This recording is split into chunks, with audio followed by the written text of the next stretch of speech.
Hi, boom. So welcome back to Lex's Asian Rap World. Thank you again for coming back. So today we're actually going to be having a look at the second episode of the Show Me the Money 4 series. Frankly, the second episode has really, it's got flames, it's got sick, man. It's really, pushed it up a level and has really become a really exciting show. So if we quickly flash you back to the end of episode 1, we saw Zico's big brother, Woo Tae Woon, was there ready to be auditioned by Sunny. And we also had Song Mino from Winner there ready to have his shot at getting through to the second round. So we see a nervous Tae Woon come and perform for Sunny, and Sunny puts him through. I mean, he does all right. He comes strong enough, but you can't help but have a little bit of a feeling of that with so many idols and people who are friends to the industry ending up coming through. I could appreciate if someone said his performance wasn't strong enough that, you didn't really necessarily grasp exactly why it was there. But it is what it is. Song Mino, on the other hand, absolutely blazes. Like, he could, what I really like about Song Mino is that there seems to be a lot of talk, like, fuck idols, idols ain't shit, like, idols aren't real rappers, blah, blah, blah. And to an extent, I can actually sympathize with that point of view.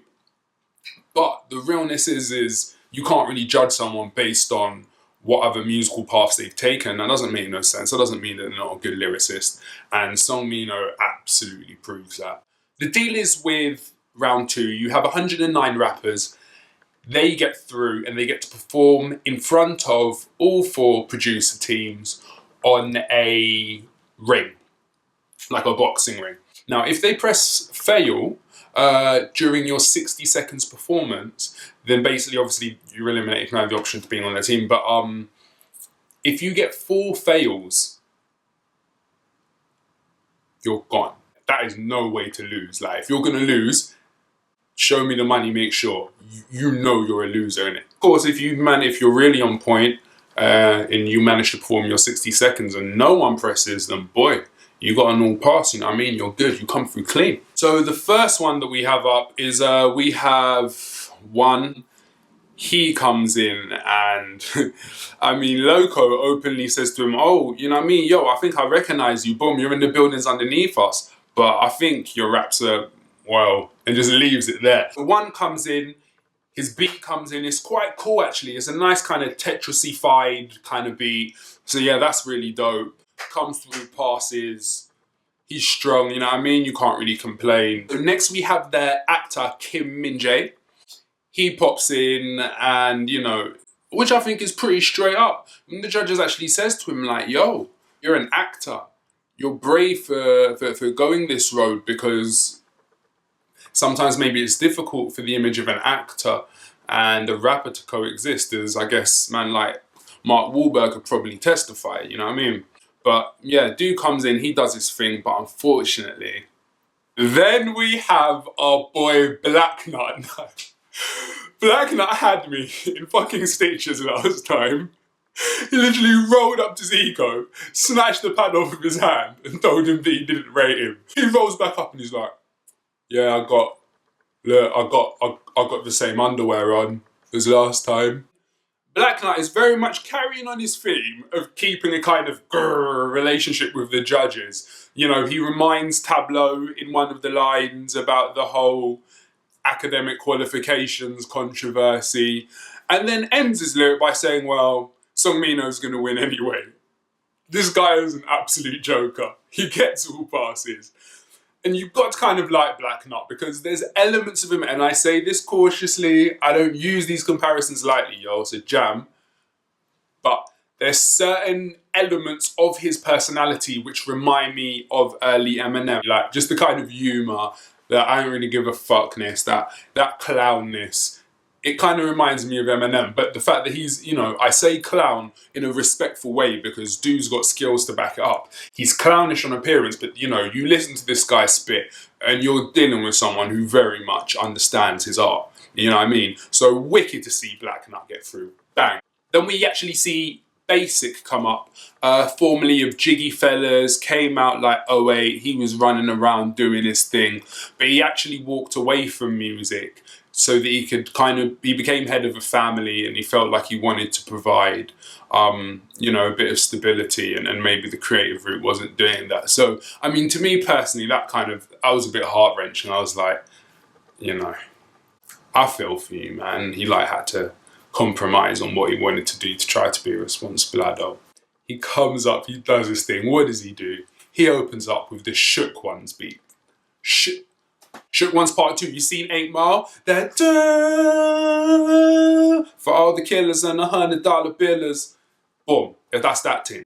He comes in and he starts tearing. Literally, he has the judges up, skanking out, dancing. I know skank means different things, different parts of the world. And he just comes in on bodies.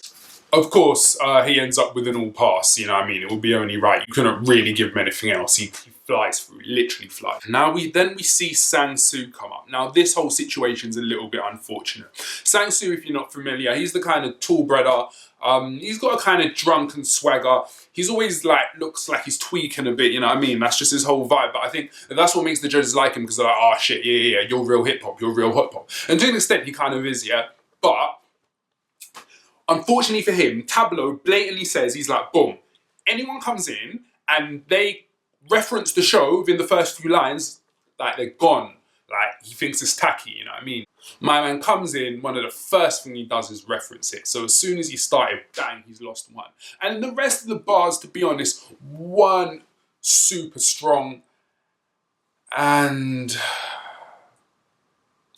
he looks hurt as he leaves, man. Like, I didn't want that for him, you know what I mean? Like, I understand, but nah, fuck it, I don't. When people like Vernon are getting through, I'm not sure if I understand, but we can hold on to that. All right, boom. So we see Ravi from Vix come up next. He's the winky guy, like, ding! Jay Park goes to him, boom. I saw that you had a problem with Bobby, last year's winner. Like, Ravi says, to be fair, he says, look, it wasn't really me. Like, he goes, he made a line, my band, and I just responded. He wasn't really up to scratch, coming up with really just simple lines. There was just a whole load of canned, really fake aggression. It felt really contrived. And he had one line about, oh, you can take shots at me for wearing makeup, but they're still better than your pimples. And like, I guess that was kind of interesting, but yeah. Now the next story is the one that really, whew. So the next dude who came up and actually performed was Vernon. Now, before they showed you Vernon performing, they showed you And Up. Now, And Up, you know, they're trying to call him this idol sniper. He's making it very clear he doesn't like idols, doesn't think they're hip hop, doesn't understand why they're being given such a platform in this show.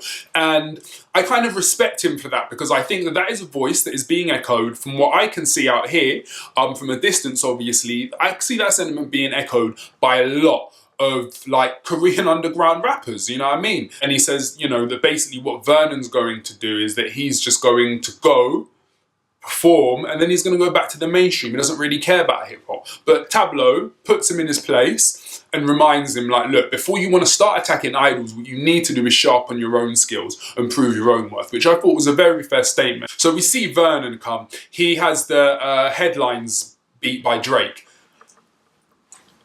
Honestly, he's whack. Like, he's whack. Listen, yeah, if I would have auditioned in the stadium for the first round and he would have got through and I would have sat there and watched that performance, I would be mad. Watch it for yourself, you might have different views to me, but he's like, headlines, it was just bullshit. And because I think what made it even harsher is that he was spitting a decent amount of in English, so I can actually clock what man's saying, and it's dead. Dead. You get me? Dead. No. And Up comes now, And Up performs after all of his talk about, boom, idols ain't repping, idols ain't this, idols ain't that. He proves why he's got all that mouth. You know, I'm a big believer in rap culture that if you've got the ego to back up your talk, I think to an extent it can be qualified, which is why I'm pretty patient with Kanye West while other people aren't. I'm a very big believer of that school. This is fucking hip hop. This isn't country music. Hand up. I love this line where he says, like, keep your hand off my rice bowl. If you really got the skills, steal my spoon. Like, rice bowl kind of means like, it can mean a metaphor in Korea for like your career. You know what I mean? Off of my stash, off of my work, whatever. And I love that line, man. I love that line. Really cool. And he's just charismatic as can be, and just blazes, really, man. He wants to behead Vernon at the quickest opportunity.